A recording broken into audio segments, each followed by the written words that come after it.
Chad, welcome to the World Funk Orchestra. I love your t-shirt. I love your organization. As you know, World Funk's all about giving back, and wow, guitars over guns. Thank you for what you're doing, and thank you for giving us some of your time to help us help you to build awareness for the organization. Man, thanks so much for having me. I'm honored to be on, and love what you're building, and very excited for what I know will be a beautiful future of it, and really honored to be a part of it.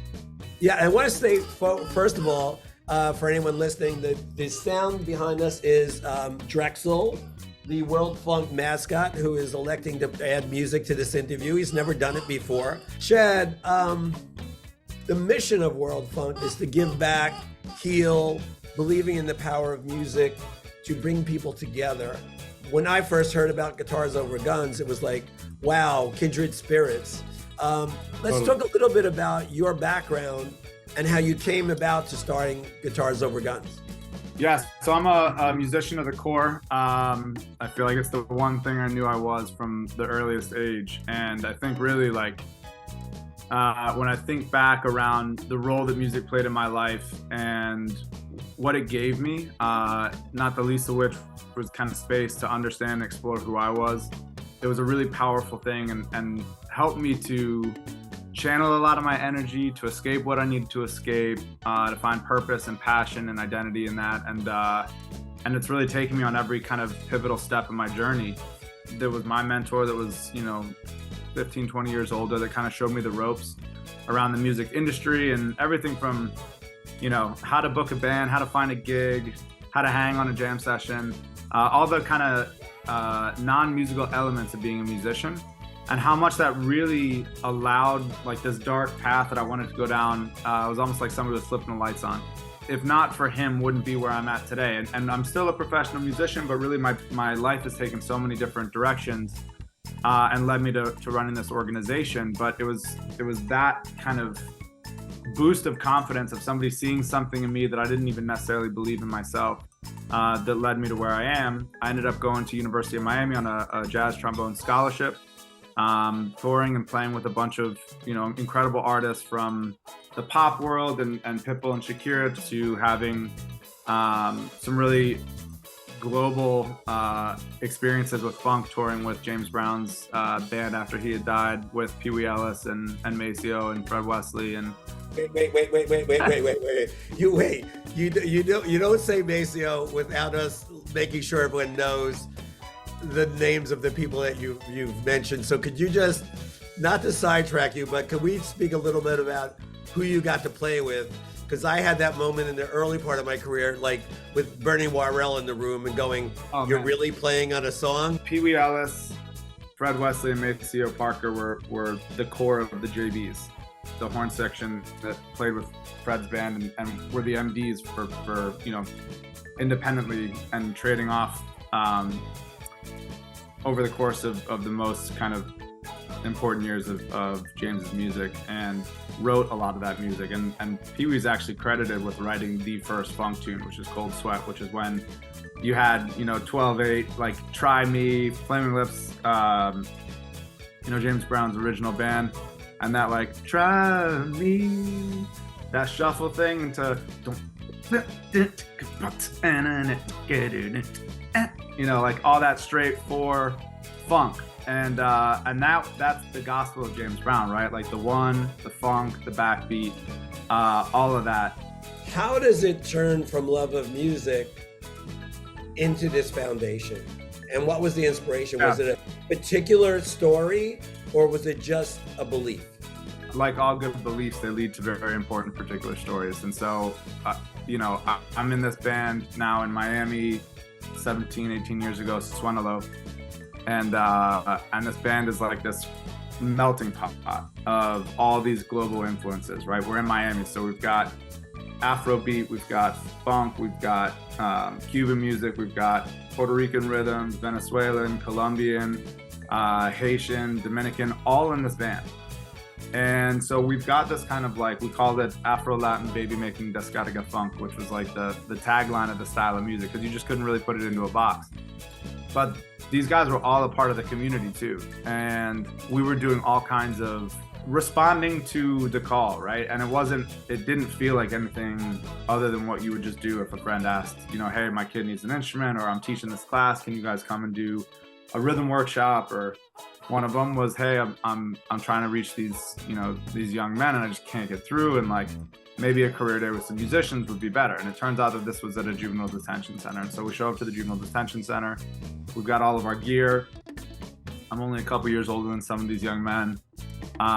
We show up and they tell us, hey, you can't bring the guitars in because the strings could be used to strangle you. We said, oh man, okay. Didn't realize that this was going to be a situation that we needed to be concerned about in that way. So we get into the room and, these 40 young men or so kind of sit in a semicircle around us, and they're only a couple feet away, but they feel so far away.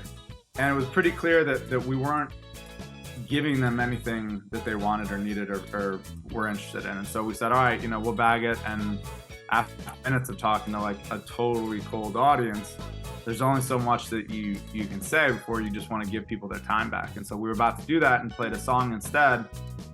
And as soon as the drums and the percussion started going, the heads kind of started moving a little bit. The groove comes in, then the MC starts rapping, and they were like, okay, like this is different than what we thought. We end the song, and they don't really want to let us know that they think it's cool yet. And this kid goes, na na nueve. The whole band chants back, na na nueve. 15, 20, 30 seconds in, and we're like in the middle of a crazy jam with these kids, singing back and forth.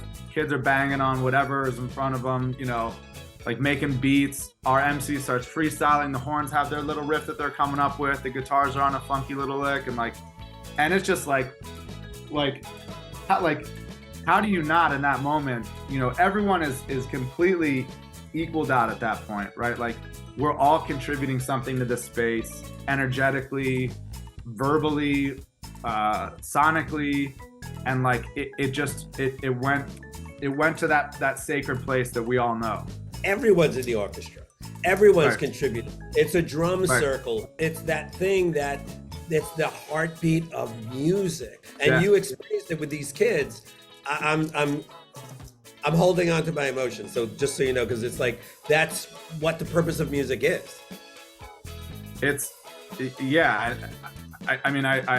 say yeah because I feel that every time I tell the story, because it's so personal to me. But like we all have that inner rhythm and that inner musician, that inner creative, and that inner spirit that's just masked by all these layers of stuff that we have to put on to get through a day.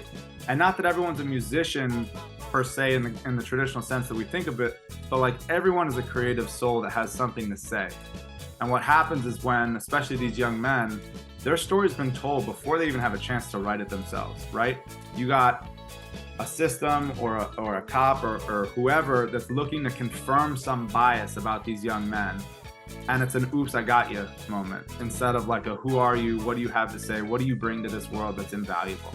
And every young person does. And so the real tragedy that we are watching unfold, in the streets and in this country is that like young people are fighting for not only to like show who that is, but fighting against what is already believed of them. And that is just such an unfortunate and tragic thing that we need to break and dismantle and rebuild. And it needs to be rebuilt from the beauty and spirit of the young people that have so much to say and so much to offer.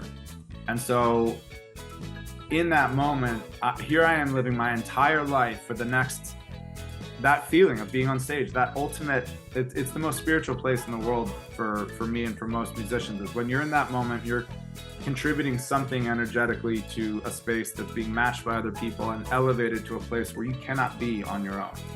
And like that is euphoria. What is Guitars Over Guns? Guitars Over Guns is an organization that uses the transformational power of music to empower young people. And it's an organization of musicians that have had life experiences to understand the power of what music can be, that allows us to redefine what our future and our success can look like if it's not limited by what people tell us, and if it's not limited by what we're told or what we see around us. And when you can unlock that for a young person, you can unlock a new version of what they believe success can and should look like. And then you get the privilege of being a mentor in that young person's life to hold them accountable to that version of their life. We are currently serving about 1,500 students between Miami, Chicago, a small program in Los Angeles, and about to gear up for New York. Of those, we have about 45 different sites at schools and community-based programs, and about 100 professional musicians that are all paid mentors that go through intensive training to learn not only, the kind of teaching methodology, but how do we leverage those relationships into really deeply helping young people? And that's through trauma-informed care. We have a whole mental health and wellness program, time on task with a mentor, like dedicated 2 to 3 days a week for 2+ hours a day, with a professional musician that's using music as a way to engage and ignite and enlighten them. And then performance opportunities, we talked about, that euphoric moment stepping on stage. When a young person takes that step onto stage and crosses that threshold of like, I am no longer hiding, I am putting my most vulnerable self out into the world. And for better or worse, I'm gonna realize that that's a chance I need to continue to take on myself. Like, that's a transformational thing that gets unlocked when people donate to this organization.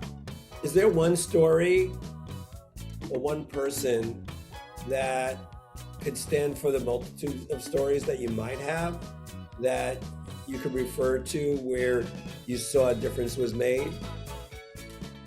Man, there are a lot of stories. I think the way that we look at our kids is fundamentally right, and the way that the world should look at our kids. But I will tell you a story of success in a young man named Caleb Alcim, who's a brilliant drummer. And this is a young man that has had a significant amount of loss in his life, more than most people ever will, certainly more than anyone should. And he's, in his early 20s. And at every step and at every opportunity where one was given, and often where one wasn't given, he stepped up and made it happen and showed up and just continually impressed everyone, and is now working full-time in the organization and climbing up the ladder of leadership. And he's the future of this organization. For those who want to learn more about Guitars Over Guns, perhaps donate, but even send love just in your direction, or for any musicians in our network that want to take part and contribute, where do they find you? Yeah, first and foremost, cost nothing. Follow Guitars Over Guns on Instagram. We're on LinkedIn and Twitter and Facebook and all the things. But help become aware. Like, let Guitars Over Guns be something in your world that you can't unsee also.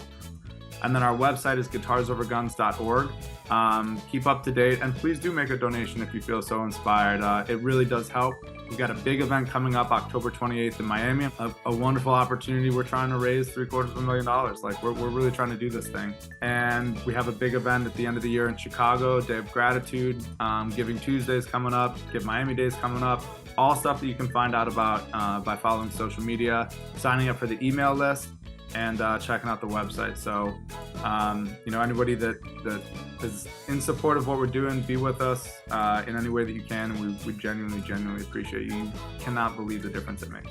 So, Chad, absolutely to be continued. I can't thank you enough for what you're doing. Where we just want to be in and help in any way we can. Because most people find when they hit rock bottom, if they get out of it, they don't get out of it by digging further. They get out of it by elevating their life. Thank you for being there for people. I mean, you're changing lives. Thank you so much. I appreciate you, and congratulations on all you're doing. It's been an honor. Thank you. Right back at you, brother. Definitely to be continued. Take care. Can't wait. Such a beautiful